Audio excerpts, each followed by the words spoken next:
원래 오늘 요한복음 12장 생각하려고 했는데 설교 준비를 해나가는 가운데 한 가지 자꾸 걸려서 본문을 좀 급하게 바꾸었습니다. 양해해 주시기 바랍니다. 사실 지난주에 설교 마치면서 이걸 좀 계속할까 고민을 했는데 고민하던 대로 되었습니다. 지난주에 우리가 1절부터 14절까지를 생각했는데요. 오늘은 주로 15절 말씀을 중심으로 해서 침묵을 통한 승리라는 제목으로 은혜를 나누고자 합니다.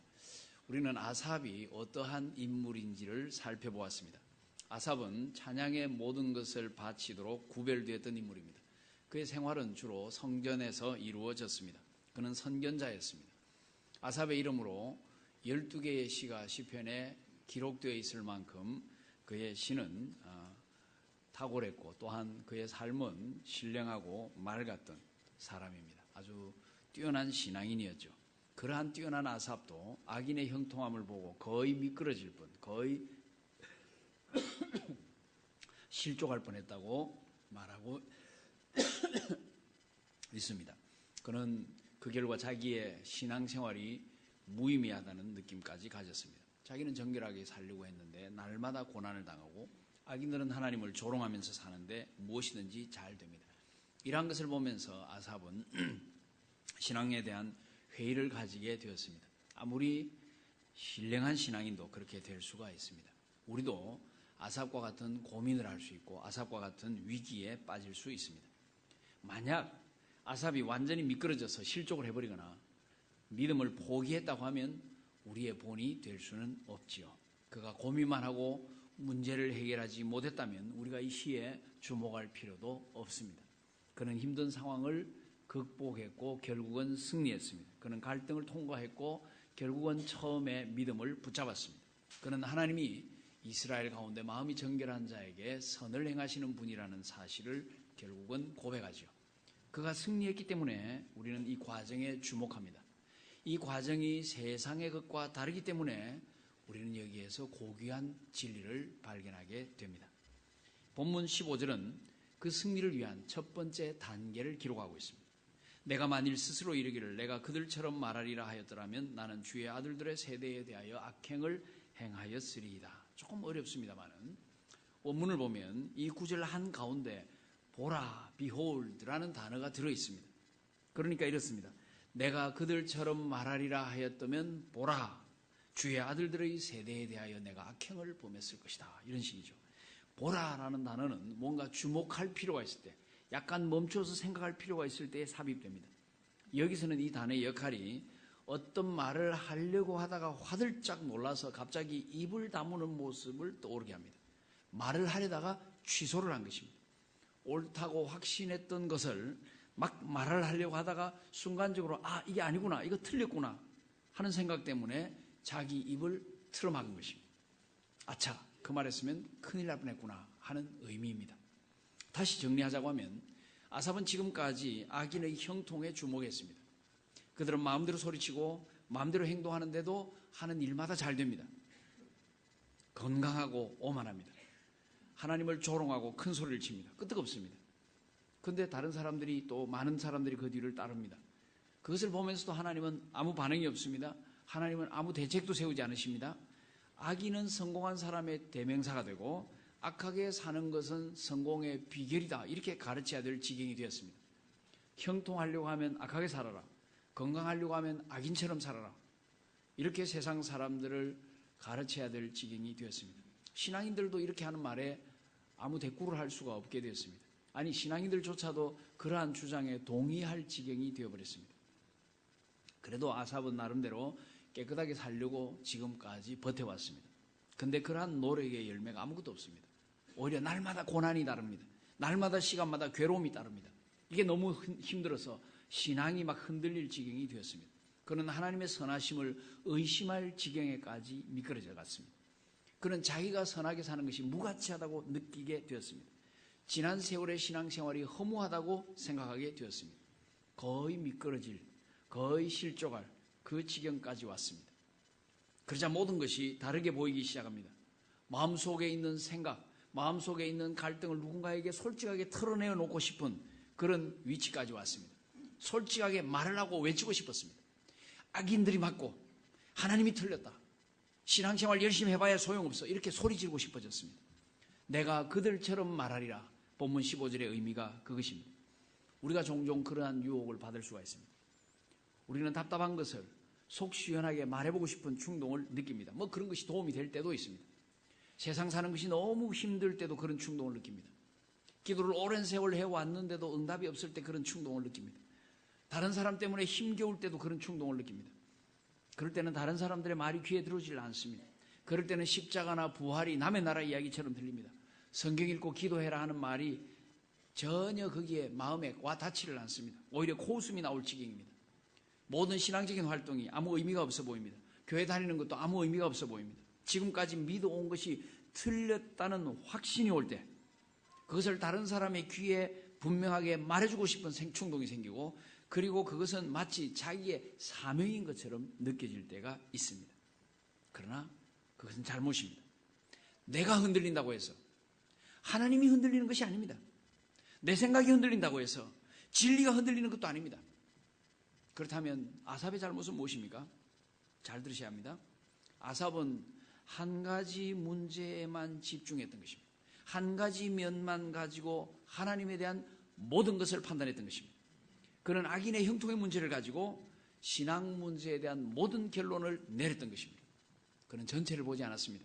그는 긴 시간을 보지 않았습니다. 그의 눈에는 다른 것이 들어오지를 않았습니다. 아삽뿐만 아니라 많은 사람들이 그러한 어리석음을 범하고 있습니다. 그런 이들은 신앙을 오직 한 관점에서만 봅니다. 어떤 이들은 신앙을 정치적인 각도에서만 봅니다. 그래서 정치는 사람을 살리는 것이고 기독교 신앙도 거기 기여해야 된다고 생각합니다. 또 어떤 분은 가장 훌륭한 모델은 예수님이라고 말합니다. 그래서 폭력혁명을 합리화시키는데도 예수님의 예를 들고 비폭력주의를 합리화시키는데도 예수님의 예를 듭니다. 국가가 잘못해도 국가에 복종해야 한다고 주장하면서 성경을 펼치고 국가의 잘못은 뜯어 고쳐야 된다고 생각하는데도 성경을 펼칩니다. 어느 쪽이든 집중하면 자기 좋은 대로 성경 해석하는 것이 가능합니다. 어떤 이들은 도덕적인 관점에서만 성경을 봅니다. 신앙을 봅니다. 도덕적인 가르침이 훌륭하니까 아이들을 교회에 보낸다는 분들도 많습니다. 험한 세상에서 자녀들을 바로 키우는 데는 기독교의 도덕적인 가르침만큼 훌륭한 거 없다고 말합니다. 또 그와 반대로 기독교인들이 도덕적으로 전혀 우월하지 못하니까 기독교는 믿을 필요가 없다는 말도 합니다. 똑같은 시대, 똑같은 마을에 살면서도 어느 편에 초점을 맞추느냐에 따라서 결론이 달라집니다. 본문에서처럼 부와 건강이라는 점에 초점을 맞추기도 합니다. 어떤 사람은 신약 성경을 읽으면서 예수 믿는 사람은 고난을 당하게 되어 있다고 주장합니다. 잘 살게 해달라는 기도라든지 병 고쳐달라는 기도는 너무 이기적이고 수준 낮은 것이라고 말합니다. 어떤 사람은 똑같은 신약 성경을 펼쳐 읽고 그리스도인은 물질적인 축복과 건강의 축복을 누리게 되어 있다고 말합니다. 그런 풍성한 삶을 살게 되어 있다고 말합니다. 가난하고 병든 상태는 신앙생활 잘못해서 그렇다고 주장합니다. 어떤 사람은 귀신에만 집중합니다. 그래서 모든 악한 일이나 모든 질병이 귀신의 작동이라고 말합니다. 귀신만 쫓아내면 병도 고치고 문제도 해결할 수 있다고 말합니다. 어떤 사람은 죄에만 집중을 합니다. 그래서 모든 어려움이나 질병은 죄의 결과라고 말합니다. 그래서 회개하기만 하면 병도 고침받고 문제도 해결할 수 있다고 말합니다. 어느 것 하나에 집중하다가 다른 것을 보지 못할 때가 많습니다. 어느 한쪽을 택해버리면 다른 쪽의 생각이 귀에 들어오지 않는 경우가 많습니다. 똑같이 성경을 읽으면서 말입니다. 그런 사람들은 어떤 문제에 대하여 다각적으로 검토하지 않습니다. 문제의 원인과 결과 그리고 의미에 대해서 너무 단순하게 집중합니다. 그것을 거기에서 편협된 결론으로 가게 되어 있습니다. 이것을 편협주의라고 말합니다. 그렇게 단순하면 살기는 쉽죠. 우리는 신앙적인 의미에서 어린아이들의 단순함을 배워야 합니다. 하나님께 대한 단순한 신뢰를 훈련해야 합니다. 모든 복잡한 문제를 뛰어넘어 하나님을 단순하게 신뢰할 줄 알아야 합니다. 그러나 그것이 모든 일을 편협하게 생각하라는 것은 아닙니다. 단순한 것과 편협한 것은 다릅니다. 집중하는 것과 한 가지 면만 생각하라는 것은 다릅니다. 하나라도 정확하게 알아야 하지만 다른 것을 무시하는 어리석음을 범해서는 안 됩니다. 그리고 또한 단순한 것이 꼭 성경적인 것도 아닙니다. 단순성을 주장하다가 편협성에 빠져서는 안 된다는 것이죠. 예를 들어서 구원파라는 이단이 있습니다. 이들은 구원받은 날짜를 기억해야 한다. 구원받을 때 하나님으로부터 받은 말씀, 성경 구절이 있어야 한다고 주장합니다. 그런 경험을 했으면 구원받았고 그런 경험이 없으면 구원받지 못했다고 말합니다. 구원의 기준이 대단히 간단하고 분명합니다. 자기들 나름대로는 상당한 설득력도 있습니다. 그런 주장을 뒷받침할 만한 성경 구절도 몇 개 찾을 수 있습니다. 그런 경험을 한 사람들도 많습니다. 그래서 그들은 자신 있게 그런 주장을 펼칩니다. 문제는 그것이 옳은가 하는 것입니다. 그것이 성경적인가 하는 것입니다. 거기에서는 넓게 놓고 보면, 전체적으로 놓고 보면 전혀 성경의 지지를 받지 못합니다. 아삽의 경우 악인의 형통에만 집착하다 보니까 그의 관찰이 편협과 과장에 빠지게 됐습니다. 좀 더 악인들을 많이 조사해 본다고 하면 모든 악인들이 그렇게 잘 될 리가 없습니다. 모든 악인들이 그렇게 건강할 리가 없습니다. 감옥에서 한숨 쉬는 악인도 많고 밝은 세상 부러워하면서 땅바닥을 치는 악인도 많습니다.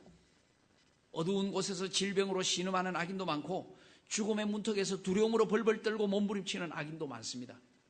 교만하기는커녕 세상 사람들과 눈 맞추기도 두려워하는 악인도 많습니다. 그러므로 우리는 아삽에게 이렇게 질문해 볼 수 있습니다. 아삽, 당신은 도대체 몇 사람의 악인을 관찰해 보았소? 오늘날도 마찬가지입니다. 많은 사람들이 쉽게 어떤 결론을 내립니다. 편협된 생각을 진리처럼 주장합니다. 이런저런 일을 보니까 하나님이 없다, 신앙은 필요 없다, 이런 식으로 말합니다. 그러나 도대체 몇 가지 일을 관찰했습니까? 도대체 몇 사람에 대해서 우리가 알고 있습니까? 우리의 짧은 지식이 무한하신 하나님에 대해서 그렇게 쉽게 결론 내릴 정도입니까? 그만큼 충분합니까? 우리는 성급한 결론을 내리는데 선수들입니다. 어떤 기독교인의 행한 한두 가지 잘못에 대하여 들으면 기독교는 형편없다고 단정해버립니다. 어떤 교회의 한두 가지 잘못에 대한 소문을 들으면 한국교회는 형편없다고 단정 지어버립니다. 세상의 몇 가지 사건을 가지고 하나님에 대해서 함부로 단정을 지어버립니다. 그러한 결론들이 한편으로는 일리가 있지만 눈을 더 크게 뜨고 보면 그 결론과 반대되는 증거들도 얼마든지 있습니다. 원망거리들만 보입니까? 그 반대편에 수많은 감사거리들이 있음을 기억하십시오. 악인의 형통만 보입니까? 의인의 형통과 행복도 얼마든지 있다는 것을 기억하십시오. 의인의 고난만 보입니까? 그 반대편에 악인의 고난이 훨씬 그보다 심하다는 사실을 기억하십시오. 하나님의 의로우심을 믿지 못할 사건들만 눈에 보입니까? 그 반대편에 하나님의 의로우심을 정확하게 보여주는 사건들이 수도 없이 많다는 사실을 기억하십시오. 하나님의 사랑을 믿지 못할 일들이 눈에 보입니까? 그 반대편에 하나님의 사랑을 도저히 의심하지 못하게 만드는 사건들이 있다는 사실을 기억하십시오. 우리는 짧은 관찰을 통해서 편협한 결론을 경솔하게 내리고 발설해서는 안 됩니다. 자기가 의심하고 고민하는 것들이 그럴듯하게 느껴지고 지금까지 배워온 것들이 틀린 것처럼 생각되더라도 성급하게 말해서는 안 됩니다. 수천 년 동안 수많은 지혜자들이 고민하고 다루어 온 문제를 마치 혼자만 깨달은 것처럼 의기양양하게 주장해서는 안 됩니다. 잠언 21장 23절은 이렇게 말합니다. 입과 혀를 지키는 자는 자기의 영혼을 환난에서 보존합니다. 우리는 천천히 침묵하면서 생각할 줄 알아야 합니다. 사고의 폭을 다양하게 넓혀야 합니다. 신앙적인 고민이 있을 때, 의심이 생기고 영적인 침체에 빠져갈 때 그것이 빨리 해결되지 않더라도 우리는 시간을 보내면서 조용히 기다릴 줄 알아야 합니다. 급하게 말을 내뱉지 말고 침묵해야 합니다. 그러면 영적인 어려움에서 승리할 수가 있습니다. 아삽은 말을 해버리려다가 참았습니다. 왜요? 그에게 주의 아들들이 생각났습니다. 주의 아들들, 이스라엘 백성들입니다. 아삽과 같은 신앙인들입니다. 동족입니다. 신앙의 동지들입니다. 그들은 악인의 반대편에 서 있는 사람들입니다. 아삽의 머리에 그들이 생각납니다. 자기의 의심과 자기의 낙심을 솔직히 말해버리면 결과가 어떻게 될까? 그 생각을 하다가 그는 깜짝 놀랍니다. 큰일 날 뻔했다는 사실을 깨닫습니다. 주의 아들들에게 악행을 저지를 뻔한 것입니다. 악행이라는 말은 거짓으로 행하다, 범죄하다, 속이다 하는 그런 의미입니다. 아삽이 말을 함으로써 그 다른 사람들을 자기처럼 잘못된 상태에 빠지게 할 뻔했다는 것입니다. 자기의 잘못된 판단으로 인해서, 자기의 잘못된 말 한마디로 인해서 다른 사람들까지 타락하게 만들 뻔했다 하는 그 사실을 깨달은 것입니다. 우리가 사고의 폭을 넓힐 때, 사고의 시야를 넓힐 때 타인에 대하여 고려하게 됩니다. 다른 사람의 어려움을 생각하게 됩니다.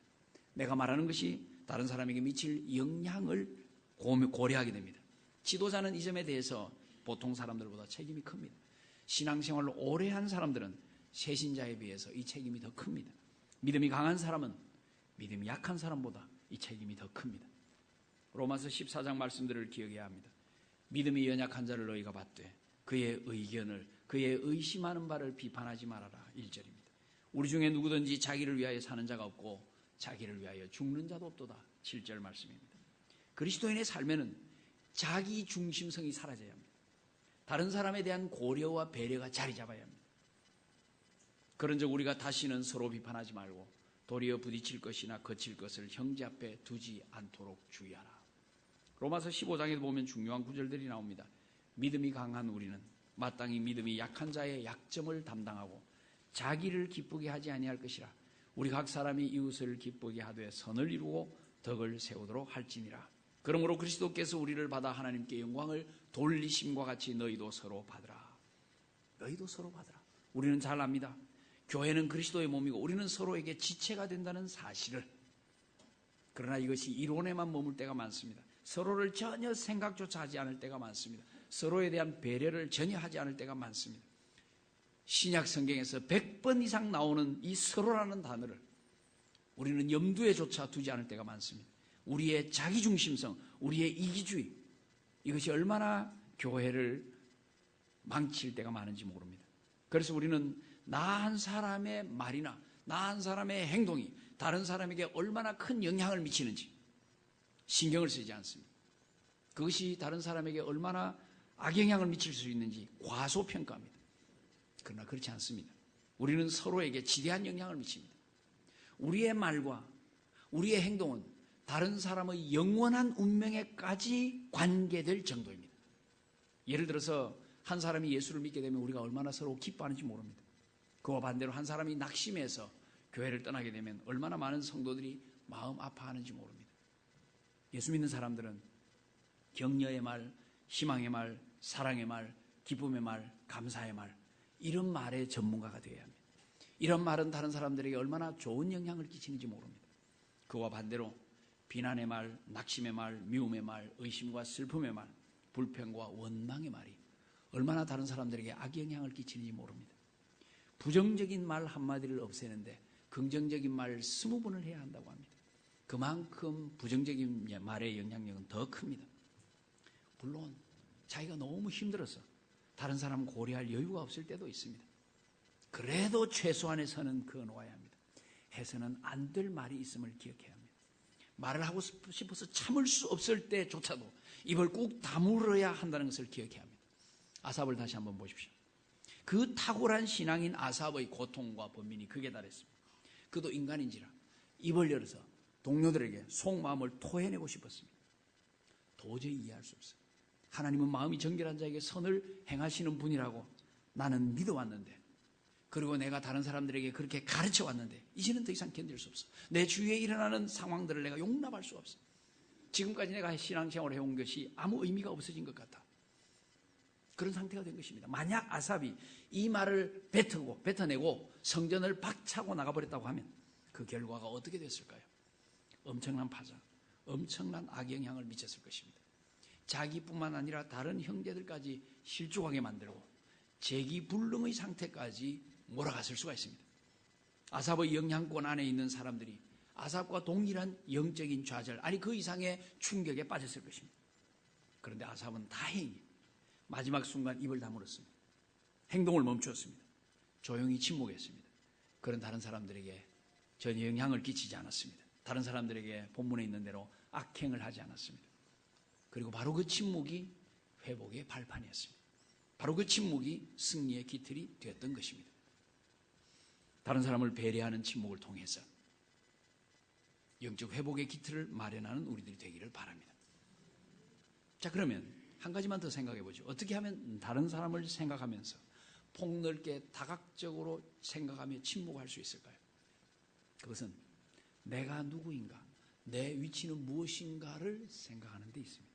내가 받은 영적 축복을 생각하는 데 있습니다. 내가 누구이며 내가 받은 영적 축복이 무엇인가 생각하면 자기 자신이 새롭게 보일 것입니다. 자신의 고귀함이 다시 한번 떠오르게 될 것입니다. 자기의 행동이 얼마나 중요한가 조심하게 될 것입니다. 자기의 신분을 떠올릴 때 조심하고 자기의 신분을 망각할 때 함부로 말하고 행동하게 됩니다. 아삽을 보십시오. 그는 찬양 대장이었습니다. 그는 선견자였습니다. 그는 하나님의 계시를 받아서 백성들에게 전해주던 영적 거인이었습니다. 그의 시는 이스라엘 백성들이 예배에 사용하던, 고귀하게 사용하던 찬송가였습니다. 그의 신분, 그의 하는 일, 그가 받은 영적 축복, 이 모든 것은 이스라엘 백성들에게 엄청난 영향을 미쳐왔습니다. 그는 이러한 것들을 떠올림으로써 자기에게 영향받을 사람들을 생각하게 되고 아차 하는 생각과 함께 입을 다물 수 있었습니다. 우리는 어려움을 당하면 그 어려움에만 집착하곤 합니다. 그러면서 예전에 누렸던 기쁨과 은혜와 사랑을 모두 잊어버립니다. 그리고 하나님을 원망하지요. 다른 사람과의 관계도 마찬가지입니다. 어떤 문제가 생기면 거기에만 집착하다가 그 사람과 가졌던 모든 좋은 것들을, 좋은 시간들을 잊어버립니다. 그리고 원망하고 미워하게 되죠. 틀렸습니다. 그렇게 하면 안 됩니다.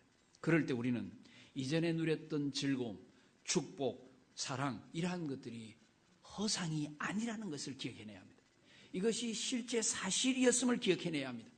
하나님의 축복도, 하나님의 사랑도, 다른 성도들과의 아름다운 교제도 모두가 사실이었습니다.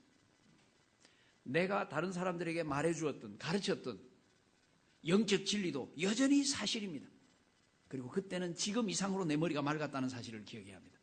그때는 내가 은혜 상태에 있으면서 모든 것을 정확하게 판단할 수 있었음을 기억해야 합니다. 지금은 악인의 형통을 보고 한쪽으로 기울어져서 판단력이 희미해졌다는 것을 아셔야 됩니다. 그러므로 중요한 판단을 할 때는 내 속에서 편협된 생각이 가라앉고 내 속에서 분노가 가라앉고 평정을 찾았을 때 다시 판단을 해야 그것이 정확한 판단이 될 수가 있는 것입니다. 내가 그때 어려움을 겪지 않고 평온을 누리고 할 그때 그리스도인이었고 그때 내가 구원의 감격으로 흥분했던 바로 그것을 기억해내야 합니다. 그리고 그 사실은 어려움을 당하는 지금 이 순간도 변함이 없는 것입니다. 아삽은 이러한 사실들을 기억하고 자기의 신자됨을 기억하고 하나님의 변함없으심을 기억해냅니다. 그가 누렸던 영적 축복들을 떠올립니다. 그와 함께 있던 동료 신자들을 기억해냅니다. 그러자 다시 모든 것을 정리할 수 있는 조용한 침묵의 시간을 가지게 됩니다. 눈이 밝아집니다. 모든 것을 균형 있게 보게 됩니다. 다시 전체적으로 바라보니까 자기가 얼마나 어리석었는지 알게 되는 것입니다. 결론은 이것이다 하고 소리를 지르려고 했던데 그것이 아니었구나 하면서 입을 다물 수가 있었습니다. 목에까지 올라오던 말을 침묵함으로써 그 자리에서 되돌아설 수가 있었습니다. 우리도 어려움이 있을 때 침묵하는 법을 배워야 합니다. 너무 한쪽 면만 생각하지 말고 생각의 폭을 넓혀야 합니다. 주위의 믿음의 형제 자매들을 배려해야 합니다. 자신이 받은 축복을 헤아려 보아야 합니다. 자기가 누구인지를 살펴보아야 합니다. 그리고 입을 다물고 인내하면서 하나님의 응답을 기다려야 합니다. 시편 37편 7절의 말씀은 이럴 때 참 좋은 권면이죠. 여호와 앞에 잠잠하고 참아 기다리라. 자기 길이 형통하여 악한 꾀를 이루는 자를 인하여 불평하지 말지니라. 침묵하십시오. 다른 사람을 고려하고 배려하십시오. 자기가 어떤 사람인지, 자기가 누린 축복이 얼마나 큰지, 자기가 받은 사랑이 얼마나 큰지 되새기십시오. 그러면 자신이 보고 있는 것들을 다시 한번 정리할 수 있게 될 것입니다. 그러면 다시 승리의 길로 회복하게 될 것입니다. 침묵을 통한 승리, 이 속에 숨어있는 진리를 깨달음으로써 늘 승리의 길을 묵묵히 걸어갈 수 있는 복된 성도들 다 되시기를 주님의 이름으로 축원합니다.